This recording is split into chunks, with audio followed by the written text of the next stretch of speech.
Et coucou toi, je vais t'apporter des petits messages uniquement pour ceux qui sont en parcours flamme jumelle ou qui pensent être en parcours flamme jumelle. C'est pas toujours simple de reconnaître cela, déjà parce que c'est vraiment très rare de rencontrer sa flamme jumelle. Pourquoi? Parce que des fois on a l'impression que on est en parcours alors qu'en fait on est dans une relation hyper toxique. Alors voyons qu'est-ce qui se présente à toi.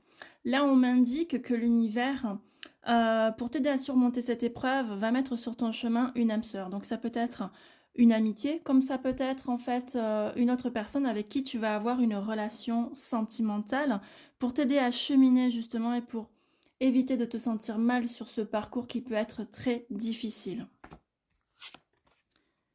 On t'indique justement que ce parcours te permet de retrouver la foi en toi et la confiance, d'accord? C'est pour vraiment te ramener dans une totale confiance en toi et en la vie.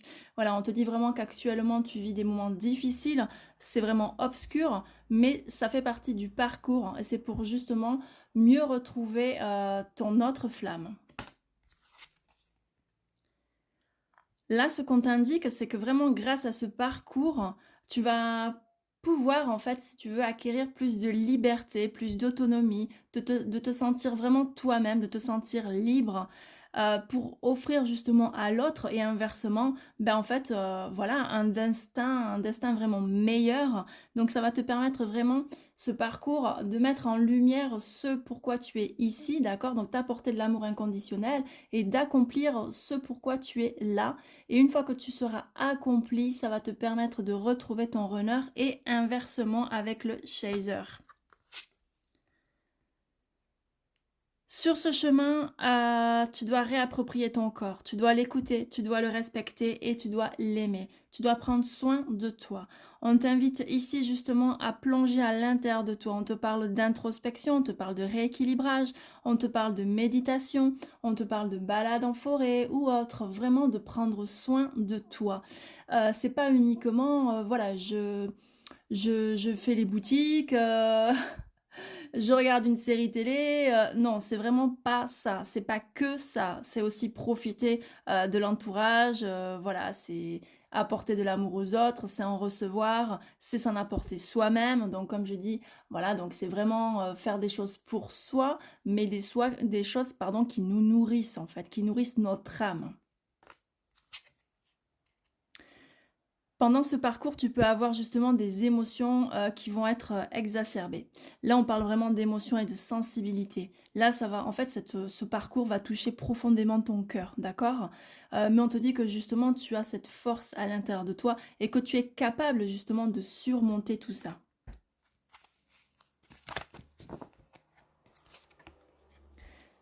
Tout ce parcours qui te paraît compliqué, c'est pour t'amener vers une guérison, d'accord?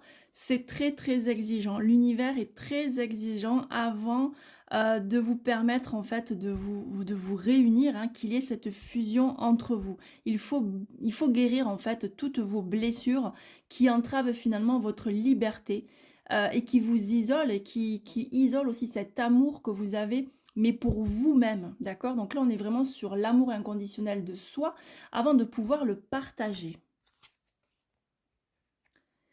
Ce parcours t'emmène vers un éveil spirituel.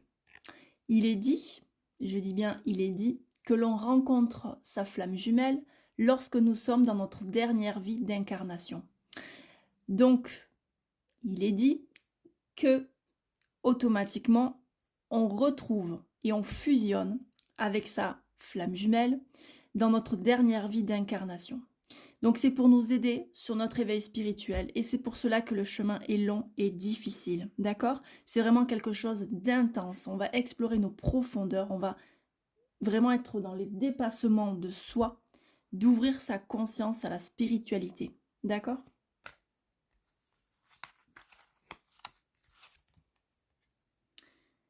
Ça, c'est beau. Ça nous indique qu'à travers, en fait, les rêves, vous prenez conscience de ce lien.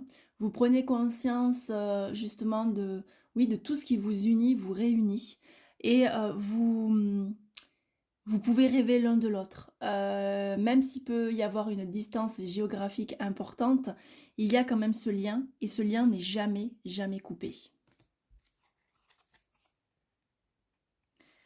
Là, on va parler du runner. Le runner, c'est la polarité yin. Le chaser, c'est la polarité yang. Donc, le chaser, il a tendance en fait à courir, courir derrière son runner et le runner, il fuit. Pourquoi? Parce que le runner, il a la blessure du rejet. Le chaser, il a la blessure de l'abandon. D'accord? Donc, le runner, quand il était petit, il a subi cette blessure du rejet par rapport en fait à tout ce qu'il faisait. On ne s'intéressait pas à ce qu'il faisait. Et ça se répercute après, bien évidemment, dans cette vie-là. Et dans d'autres vies, hein, d'accord? Donc le runner aura tendance à faire des allers-retours vers son chaser un petit peu, voilà, c'est incontrôlé, ce n'est pas voulu de sa part, ce n'est pas fait de manière intentionnelle, voilà, mais parce qu'il a besoin de retrouver ce juste équilibre avec l'amour et le respect de soi. Dans ce parcours, effectivement, tu vas pouvoir te rendre compte, qu'il y a des illusions. Donc, bon, alors, en général, les illusions, c'est au départ. C'est au départ du parcours, voilà, parce qu'en traversant, quand on commence et qu'on traverse ce parcours, voilà, on croit que on va retrouver sa flamme, hein, son runner, son chaser. Enfin, c'est plutôt le chaser qui pense ça du runner, hein, en fait, hein. C'est plutôt le chaser qui est persuadé que il a justement, il va retrouver très très vite son runner, et c'est pour ça qu'en fait il lui court derrière, mais le runner, il part en courant, hein, d'accord? Voilà, donc là, je pense que ce tirage est beaucoup plus pour les chasers au vu de des messages que je peux avoir. Donc ne vous inquiétez pas si vous êtes dans cette période d'illusion, où vous vous dites, bon, il va revenir très très vite, mais malheureusement non. La réalité va vite vous rattraper, surtout en plus avec ces allers-retours, hein, que peut faire le runner. On vous dit d'être dans l'acceptation, voilà. Dans l'acceptation de ce qui est, de lâcher, de ne plus contrôler, d'accord? Pour que justement les choses se mettent en place au bon moment. On vous dit que tout a raison d'être. J'espère que ces petits messages vous auront plu. J'ai en dos de deck la non-communication. Donc ça parle ici justement du silence. Donc là, on est sur le runner. Parce qu'en général, c'est le runner qui se met en non-communication, qui se met en retrait puisqu'il vous fuit. Donc moi, pour moi, ce tirage, je confirme, il est plutôt pour les chasers. Donc la polarité yang, celui qui court, hein, derrière son runner et qui a la blessure donc de l'abandon.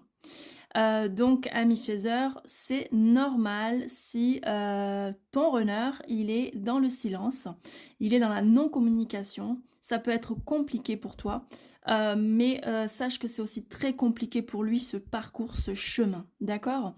Et il a besoin également de se retrouver, voilà, de faire une introspection, d'écouter tous ces mots, hein, M-A-U-X, qui ne se sont pas exprimés depuis longtemps, pour pouvoir en fait à un moment donné véritablement revenir vers toi. Je t'invite, chaser, à être dans le détachement et à accomplir tout ce que tu dois accomplir pour toi. Et c'est ça qui permettra à ton runner de revenir vers toi car il sentira ton détachement. J'espère que ces petits messages vous auront plu et je vous dis à très vite.